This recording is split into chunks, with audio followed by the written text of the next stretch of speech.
In this video, we've traveled to Argentina, the land of beef, because today I'm on a mission to try out 3 different restaurants serving steak at 3 different prices. I'm talking very affordable, very expensive, and very medium priced. But before we do that, let's back up. So far on this journey here in Argentina, specifically in the city of Buenos Aires, we've learned so much about food and about this country. First of all, they love cheese. Mountains of cheese. Secondly, meat. Yesterday, I went to a beef buffet. I almost got a beef overdose. I don't know if I'm gonna make it to the final course, guys. But after a good night's sleep, I'm ready for more beef. This is one of the biggest beef exporters in the world. But domestically, they also love the stuff. And it comes in many different forms, from food that you'll find on the street to food at very high-end restaurants. Today, we're gonna see it all, starting at a very affordable location. Right behind me, our first location. It's not as much of a food truck as it is a food wagon. Actually, right in front of me here, there is a big, oh, can you twist the other way? Actually, right in front of me here, there is a big lagoon stretching out very far. And all along the lagoon, there are walking paths and places to eat like this. Here you can find all kinds of affordable foods, especially sandwiches and hot dogs. Right here we have a nice visual of the menu. At the top here, bondiola. This is a pork sandwich. They also have bife. What's that mean? It means beef.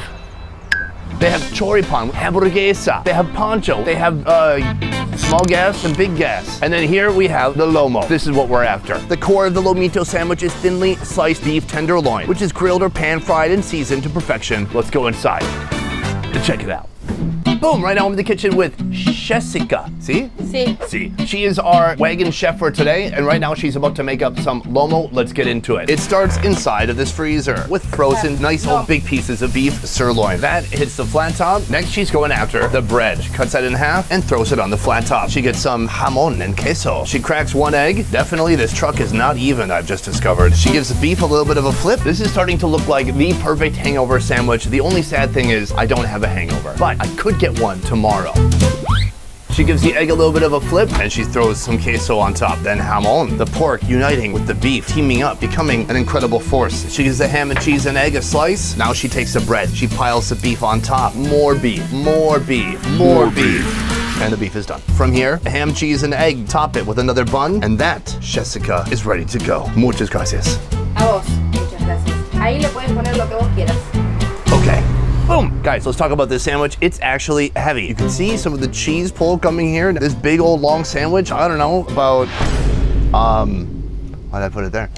10 inches? My foot is 12 inches. Yeah, 10 inches. All this right here, $5. Wonderful value. You can see all along here, there's different sauces and condiments. We'll get into that shortly. I'm gonna try it out naked at first. I can say the steak is a little bit dry.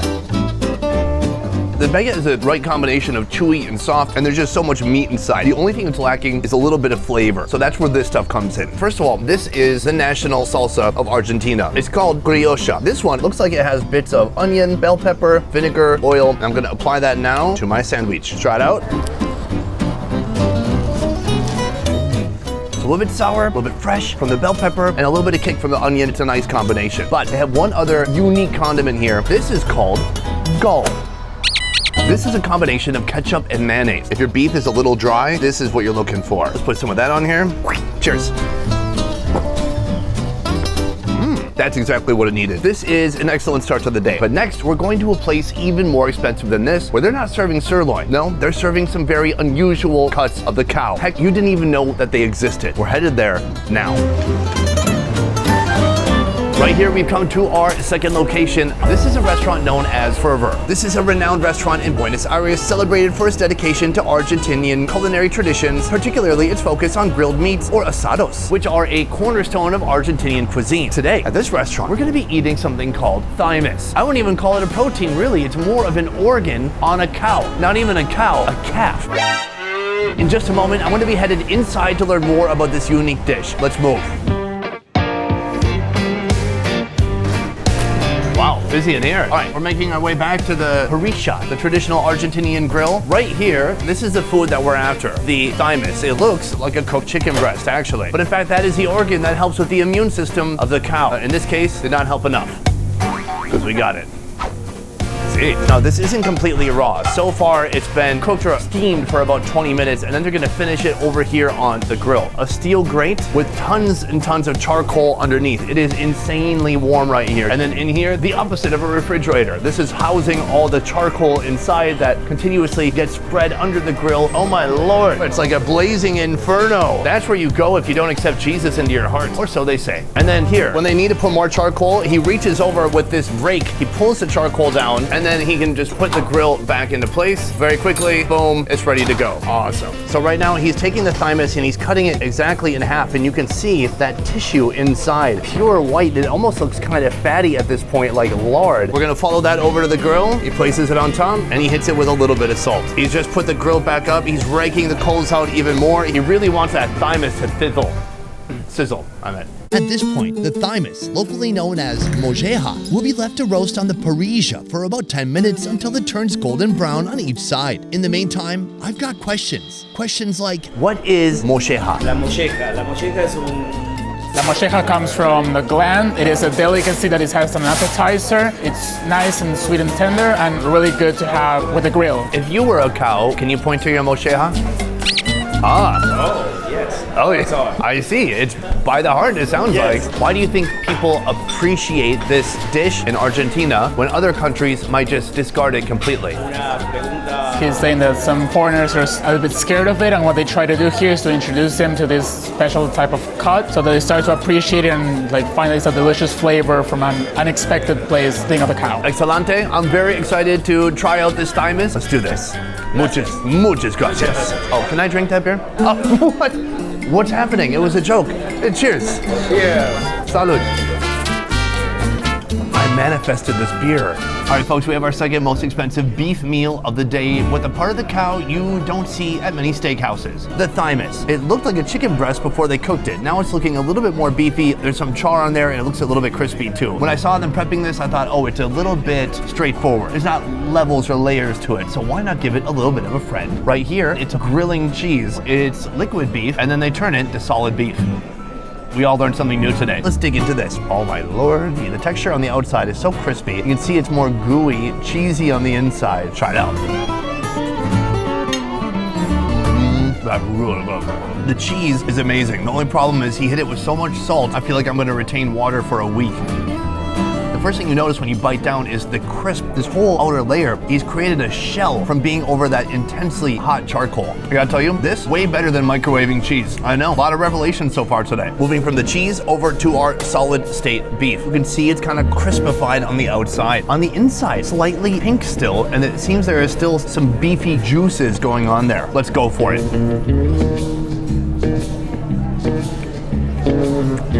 What? ¿Cómo está? ¿Por qué? Huh, what even is that?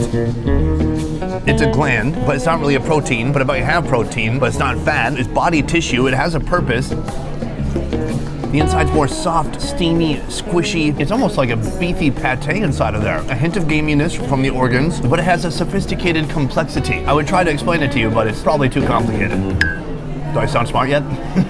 My biggest question when I discovered this is what I was going to be trying today is why are people eating this and where does this tradition come from? Then I looked it up on the internet.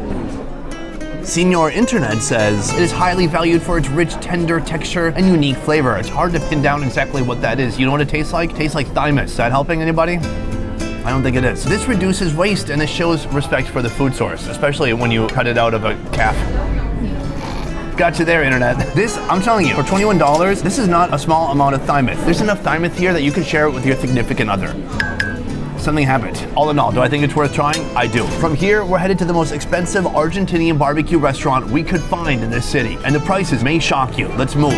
All right, folks, we have come to our final and most expensive location of the day. Behind me, Wagon Asado experience. Asado, it is so famous in this country. And we've seen it at all different levels, from the very affordable to the very medium to this place. This place is elevating Asado to the highest level possible. It is 10 courses over about 2.5 hours. I'm not just dining by myself or with my wife. We are dining with about 35 other people who are coming here at the same time. In just a moment, we're gonna step through these doors and see what this Asado experience is all about. Also, please note, it's very dark, so use your imagination. Welcome to Fogon. You can see as the guests are arriving and they're talking to some of the chefs, the whole big giant table or counter goes around the central cooking area. Inside here, they have a massive fire going already, and that's where a lot of the cooking is going to be happening there. They've already put some of the meats here out for display. Boom, check it out. They're unleashing the charcoal, getting it ready to cook some meat. Asado at its core is simple: charcoal, a steel grate, and meat. So how does this place turn that simplicity into a high-end experience? To learn more, I'm speaking with Danielle Genster, one of the owners of Wagon. An asado usually will last 3 to 4 hours. It's friends and family around a fire pit, enjoying lots of different cuts of meat. So to elevate that experience, we've created a 10-course menu that tries to portray each different cut and specialty that an Argentine asado would include, but bring in some local ingredients and some creative cooking techniques that are unexpected. You'll be seeing all of the cooking in front of you by our trained chefs, and they will be explaining each cut and how they prepared it. So it's a live fireside dining experience. So far today, we've had very affordable and very medium-priced beef. This is going to be our most extravagant beef expense of the day. Can you talk to me about the price? Our 10-course tasting menu is offered at $80 per person. This includes a welcome cocktail, it includes coffee as well, and we offer our wine pairings separately. If guests want a refill, we happily offer that. All right, folks, we've just sat down. This place is wild. There is so much attentive one-on-one service. Right now, everyone's having their introductory drinks. They're getting introduced to the food. They're settling in, and soon the 10-course menu is about to begin. All right, folks, the meal has officially begun. They brought us 3 courses now, starting with seasonal vegetable, which was an eggplant with ricotta cheese and French herbs. Then we had an iron provolone cheese, more cheese on the grill. And then right here, we have the same thing that we had for lunch, mocheja. This is the thymus of the calf. Holy shit. I mean, holy cow. A very different experience. Almost caramelized, super crispy on the outside, soft, delicate on the inside, and a delicious sauce on top, slightly citrusy. Love it. So our last course was morcilla, a little bit of blood sausage on a piece of bread, and then also some chorizo on a piece of bread. Right now we have soul braised asado pachiote. Now this is a gigantic beef rib, and we just saw a woman in front of us actually remove the bone and cut it up into several pieces. It looks amazing. Let's try it out. Oh my God, that is the elevated experience I was looking for. It's super tender, juicy, but different than something like Texas barbecue. It's more held together. Since this is aged meat, I could taste a little bit of funkiness in there too, but I liked it. It's like smelling your own armpit at the end of the day. Love it. For course number 6, we're served a pork flank steak with yellow chili sauce, lime, and a cilantro salad.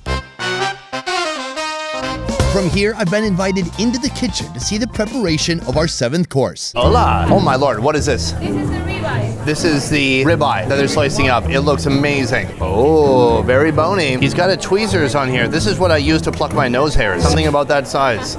Oh my, will you take a look at that? It's just so pure and ready. From here, it goes on top. The meat is resting right now atop of all this charcoal, and they don't want it to leak too much Mayo globin. So it's gonna stay there until they cut it in front of us at the table. It looks amazing. All right, folks, the big crescendo to our finale has begun. We have 2 ribeye dishes. Here we have the pine cone smoked ribeye cap with a little bit of creamy cauliflower puree and flame roasted corn. Cheers.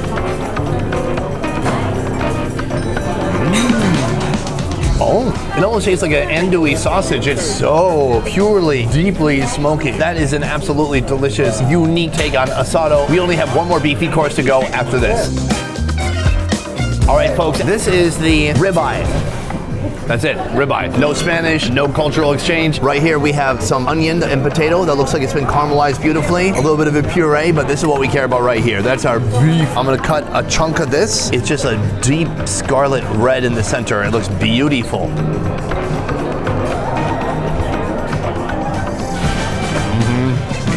Oh man, I should have taken a smaller bite, but that is so good. The fact that it's aged meat, it kind of makes the meat a little bit more dense. You know, yesterday we went to the Asado buffet. They had piles and piles of meat being put on the grill. 3 guys cooking hundreds of pounds of beef for hundreds of people. Here, we have about 1 staff for every 4 people dining here. So they have a much more attention to detail and a very meticulous Asado menu. This, as a final course, absolutely delicious and worth every single peso. Right after my last dish, the staff kindly offered us even more beef. And to cap off this perfect experience, a delicious and sizzling dessert.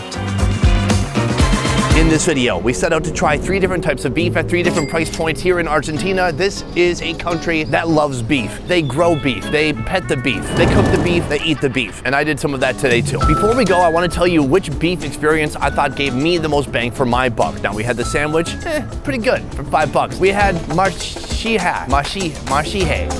We had thymus. Interesting, a peculiar organ that seems like we probably shouldn't be eating it. But actually, the thymus, so much more popular around Buenos Aires in Argentina than I ever expected. For me, my favorite, absolute biggest bang for my buck today was the Asado experience at Wagon. $80 for a 10-course meal. Now, to be fair, one of those courses is coffee. I call that cheating. But 9 of those courses is other stuff, mainly food. For $80, we got to try so much different premium, high-quality beef. We got to have a kind of a show, an experience, an education in beef, everything, all of those elements tied into one. So that, for me, is my biggest bang for my buck. Also, I do want to say a big thank you to Locify for helping us with this video. Locify offers customized private walking tours led by over 5,000 passionate locals in more than 300 cities around the world. If you are looking to have an authentic approach to tours, like a friend showing you around a unique non-touristic place, giving you dope knowledge about that city, then try booking with Locify. Otherwise, guys, that is it for this video. Thank you so much for watching. I will see you next time. Peace. All right, that is a wrap. But in the next video, we're gonna be staying the night in this mansion. Not clickbait. If you love Indian food, then you're gonna love our new channel, Best Ever Food India. Subscribe now for weekly videos showcasing the most unique street food from around the country.